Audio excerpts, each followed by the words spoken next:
Senhor presidente, nobres colegas deputados e deputadas, da última vez que falei, que discursei sobre o impeachment, foi na comissão na semana passada, e naquela oportunidade contei para vossas excelências os motivos que me levaram para a vida pública. Porém, hoje quero falar para vossas excelências do sentimento que eu tinha quando cheguei aqui nesta casa. No dia da posse, um amigo meu me chamou e disse: Marcelinho, não perca essa oportunidade. Lembre-se sempre de viver o seu mandato como um verdadeiro sacerdócio. Não se esqueça das palavras do Papa Pio XII, que nos ensinou que a política é a maior forma de se promover caridade. Não perca essa oportunidade. E naquele momento, eu fiz um compromisso, que eu não perderia essa oportunidade. Que alegria era para mim chegar nas minhas primeiras manhãs como deputado federal e ver o meu nome escrito nesse painel, e ver o nome do meu estado. Que alegria trabalhar em uma casa que foi palco das grandes discussões do nosso país. Senhoras e senhores, foi aqui nessa casa que a gente viu Ulisses Guimarães subir rápido aquelas escadas, assentar na cadeira de presidente e promulgar a Constituição de 88. E ainda nos ensinar, abre aspas, questioná-la, sim. Modificá-la, sim. Mas desobedecê-la, nunca. Também foi aqui, desta tribuna, que Tancredo Neves prometeu que faria do Brasil uma grande nação. E vamos fazê-la.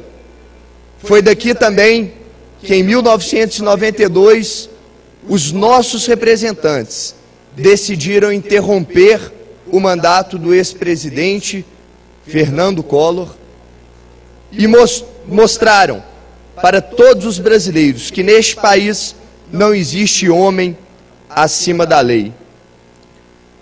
Este primeiro momento que vivi na minha vida de deputado federal, como deputado federal, eu dei o nome desta fase de esplendor. E dei esse nome por causa de uma frase que escutei há um tempo atrás, que diz: leva-se certo tempo para que olhos ofuscados por uma nova luz possa discernir algo daquilo que os fascinou no esplendor. O esplendor era isso. Cheguei aqui e queria discutir as grandes questões do nosso país, discutir o orçamento da União e poder criticar e sugerir onde gastaríamos o nosso dinheiro público, os pontos fundamentais para que continuássemos crescendo economicamente e socialmente. Também era esplendor porque queria eu apresentar para essa casa as APACs, Associação de Proteção e Assistência aos Condenados. Também era esplendor porque queria eu discutir aqui o saneamento básico. Mas quando os meus olhos me permitiram enxergar um real cenário de Brasília, eu confesso que fiquei muito triste. E para que os senhores entendam o que nós vivemos aqui, eu quero contar uma história, se me permitem. Uma história que para muitos aqui já é conhecida. Certa vez, havia uma caverna onde alguns homens eram prisioneiros nessa caverna. E estes homens conseguiam apenas enxergar as projeções que os raios de luz que entravam nessa caverna fazia na parede, as sombras que essas projeções faziam na parede.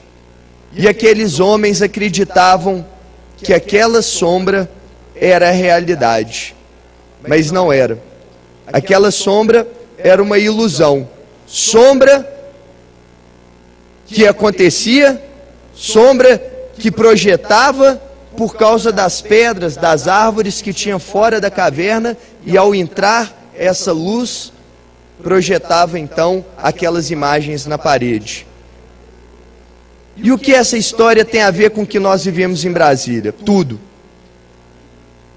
O que o governo do PT faz hoje aqui em Brasília é nos aprisionar numa caverna e projetar imagens que são meras ilusões.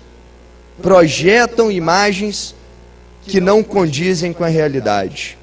Se não, vejamos. O governo projeta uma sombra na parede e diz que o programa Bolsa Família é o suficiente para resolver o problema dos menos favorecidos. Isso é uma ilusão.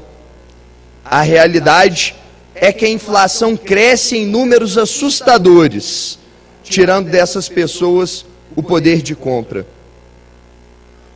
O governo projeta uma sombra na parede e diz que o programa Minha Casa Minha Vida basta. Isto é uma ilusão. A realidade é que hoje mais de 50% dos brasileiros, segundo dados da ONU, ainda não têm um saneamento básico adequado. O governo projeta uma sombra na parede e diz que nunca se investigou tanto e que nunca se combateu tanto a corrupção. Isso é uma ilusão. A realidade é que se nomeia um ministro da Casa Civil que está com medo de ser preso. A realidade é que o nosso ministro da Educação tenta obstruir as investigações da Lava Jato, tentando calar uma delação. O governo projeta uma sombra na parede e diz que é uma pátria educadora. Isso é uma ilusão.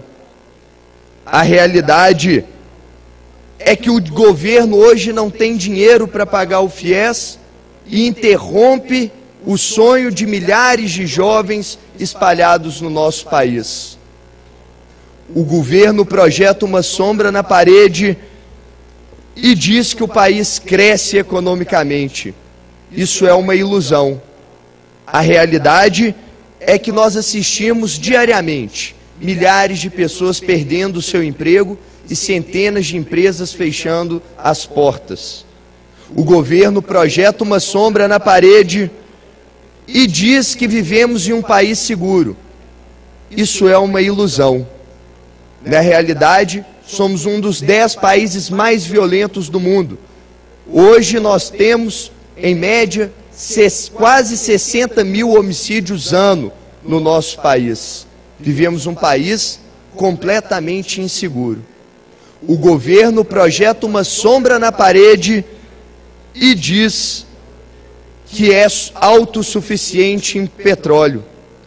Mas a realidade é que este mesmo governo gerou um rombo de mais de 100 bilhões de reais na nossa querida Petrobras. O governo, e por fim, o governo projeta uma sombra na parede e diz que a presidente não cometeu crime. E isso, nobres colegas, também é uma ilusão. Cometeu crime, sim, e crime de responsabilidade.